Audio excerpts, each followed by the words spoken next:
It's Monday, Labor Day, and a holiday here in Bermuda. So I want to make the most out of it, and I'm going to one of the nature reserves here, Hungry Bay. Come with me. I got off that bus stop along the Hospital Road. I'm going to need to walk for 5 or so minutes to get to Hungry Bay Nature Reserve. I'm turning to South Road on the left side. I wonder if this English box still works. Says it's in use and mail is collected Monday to Friday. Passing by one of the entrances to the botanical garden. Passing by one of the many churches in Bermuda.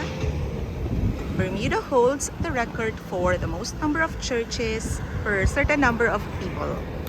Banana trees, one of which was uprooted, I gather, by the storm or hurricane, Franklin or Idalia. Ooh. Banana trees here are really short and they already have fruits, like, short trees with fruits. I wonder if it has to do with the weather. That's why, they don't get as high or as tall as the banana trees in the Philippines. Look at these banana trees. These are full-grown banana trees. See, there's a fruit there, and that tree is actually shorter than me. Imagine living here. I think this is a private road, so I'm not going inside, but look just how beautiful it is, even from here. More banana trees, ready to be harvested, or almost. Just a typical house here, with its own boat.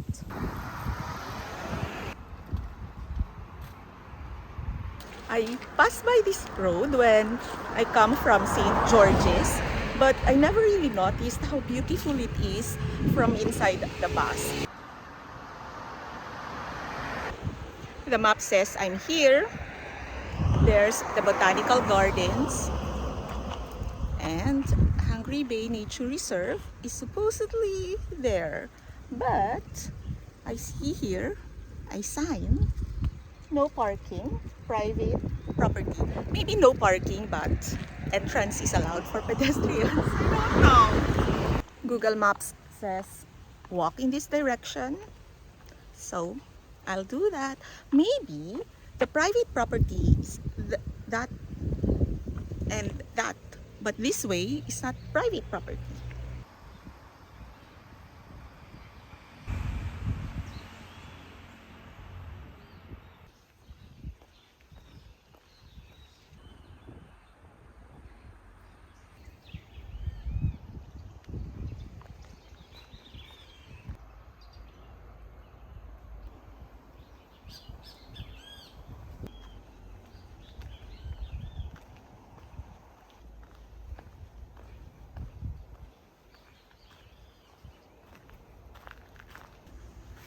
It looks like we are here now. Welcome to Hungry Bay Nature Reserve.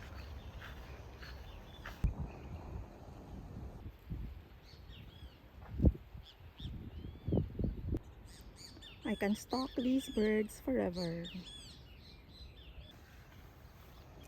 This place is so neat. The grass is well trimmed. There's a house over there, private property, rich folks. I'm on the wrong road. But there's this very nice lady who told me nicely that this area is actually private property and that the public access would be on different road, which I already passed by. She even offered if I wanna take the private road and just say that, Mrs. allowed me. Oops, should I not have said that? Anyway, I just said that I'll take the public road because, you know, I don't want to intrude. And so, let's go take the public road. This is where I am at now, but I should have gone to the Seabright Road or the Hungry Lane Road, which is before the Seabright Road. So remember that church that we saw earlier? Over there. The lady said, take Tribe Road number 1, and so I'll do that. Let's go. And we are here at Hungry Bay Lane.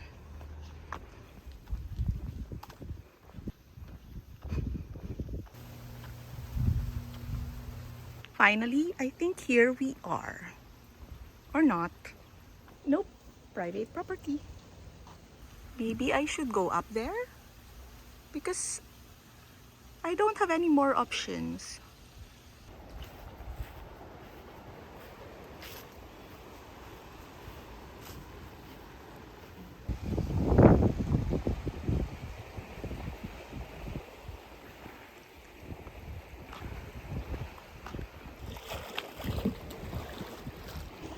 So here's what happened. I went up Hungry Bay Lane. Apparently that's not Tribe Road 01.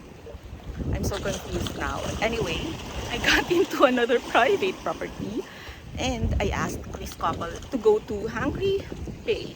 And they said that I should take Tribe Road number 1. Okay, so I had to go back. And then the lady said, oh, if you just want to take pictures, you can go down my property and have a view of Hungry Bay from her property. So here I am, taking video and later pictures, and then off I will go. I have given up on that public access to Hungry Bay, so not today. I'm so tired already and confused. I don't know which road to take, but anyway, this is Hungry Bay from a private property. I think the public access is over there, so go follow Tribe Road 01. Don't be like me. Don't be confused. Imagine having this view, having access to this bay. It's just against the light. It doesn't really show very nicely on the video, but this is so beautiful, up close and personal. I think this is what the lady meant. I should not have gone there, but instead went straight here. Since I'm already here, I might as well go right through this way.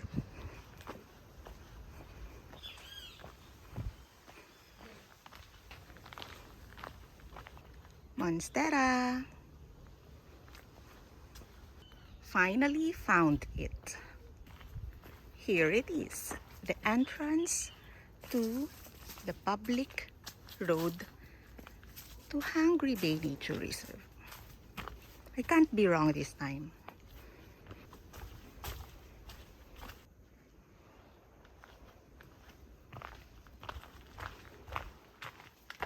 I actually gave up looking for this, but here I am now.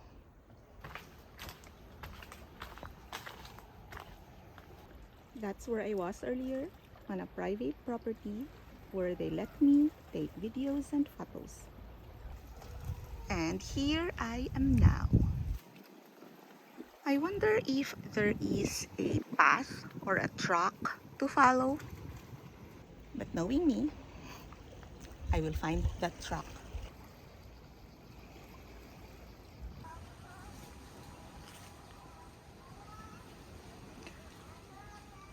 You can see on the videos, but there are birds flying around. Baby lizard, the smallest one I have ever seen here. Should I go on? Why not?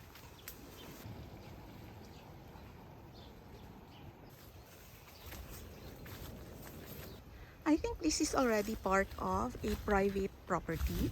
That house over there, that's where I was when I thought I was at Hungry Bay Nature Reserve. So there, I think this is the end of the vlog. I found myself, no, I worked my way into Hungry Bay Nature Reserve 3 attempts. And all those 3 attempts, at least I was able to get some beautiful shots and saw beautiful sights. Anyway, this is it. Thank you so much for joining me. Have a great day.